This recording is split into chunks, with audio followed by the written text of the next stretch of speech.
Good morning, Year 3. It's Friday. And this is Friday's reading lesson with Mrs. Smith.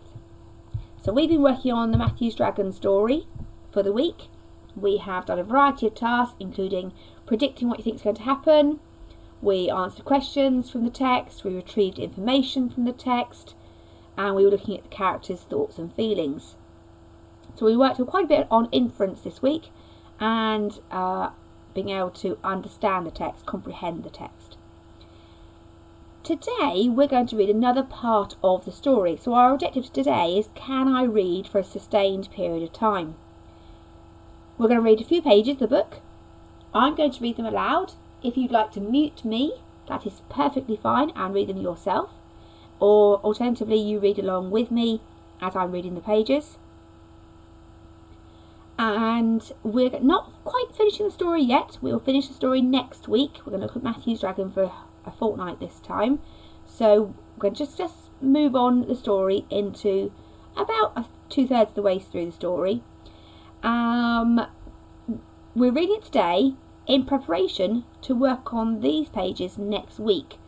So if you have got a paper pack at home and you've got the email that I sent at the beginning of the week that has got the pages on it, then keep them safe, ready for next week, because we're going to work on those next week.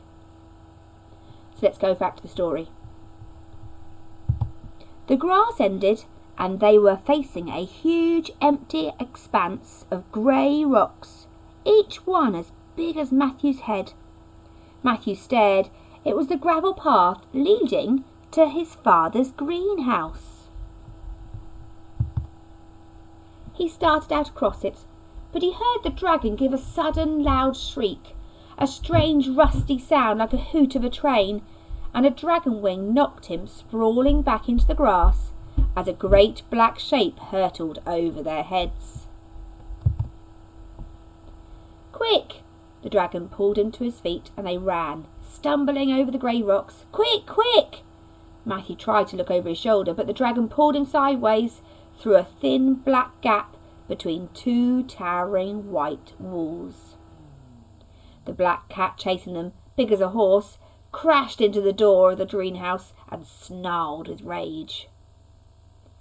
Matthew and the dragon were safe inside the greenhouse. The door was open just a crack, just enough for them, not enough for the cat. The dragon said cheerfully, "He thought we were his bedtime snack. Well, we're not." "That's the cat next door," Matthew said. "He's mean. I saw him catch a bird once and play with it like a tennis ball, and then he killed it." That's them in the greenhouse looking out at the cat, or the cat looking in.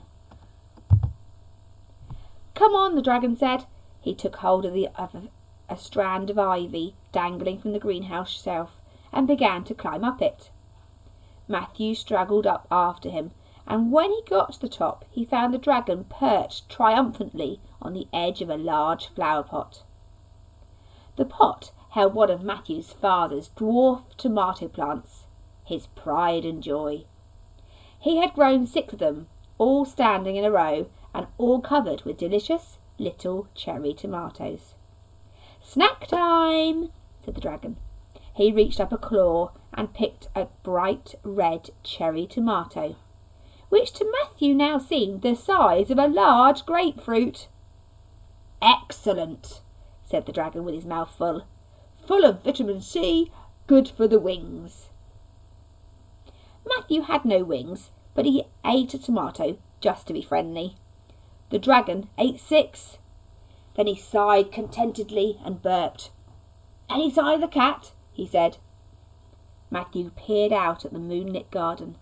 It was much larger than usual, but empty.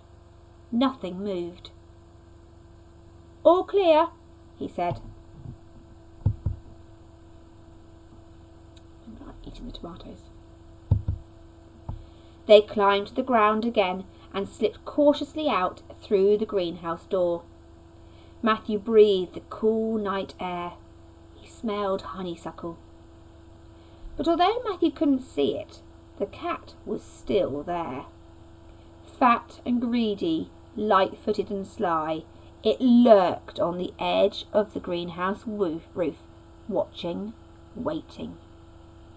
It saw their moving figures. The dragon looked prickly, it decided, but that other one looked smooth and tasty. A very nice mouthful, like a large mouse. It leaped. Matthew shouted in terror as the diving black shape knocked him to the ground, trapping him under one fierce paw. He was caught. He couldn't move. He stared up horrified into the gleaming yellow eyes, the grinning mouth full of pointed white teeth. The cat crouched, triumphant, gloating. First it would play with this creature, like a tennis ball, and then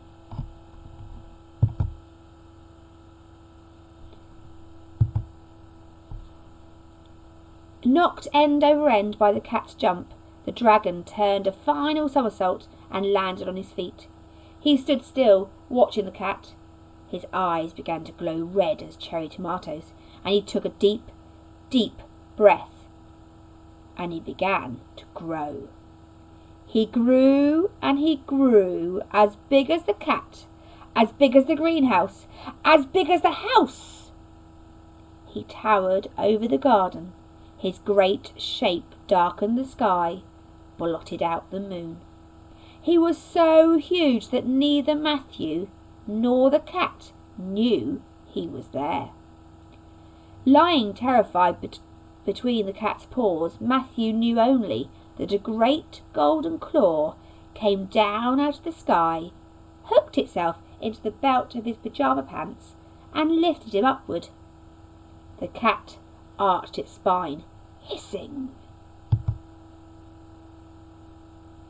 Okay, we'll finish the story next week. We leave Matthew there dangling on the dragon's claw, saved from the cat's paw. And the cat's obviously going to eat him, so he was saved from that. Okay, so our final thought for today. If you were the author of this story, what would you write next? Extension, if you have read this quickly and would like to continue to read for 20 minutes from a book of your own choice, then you can do to have more of a reading session today. Okay, we'll come back to the story next week. Well done, Year 3. Nothing necessarily to hand in today because you've been reading the text. However, should you wish to send a photograph, if you've read the text in a particular place today, and like to take a photograph of you doing that, then you can send that to us. We'd love to see those. If not, then there's nothing necessary to hand in for reading today.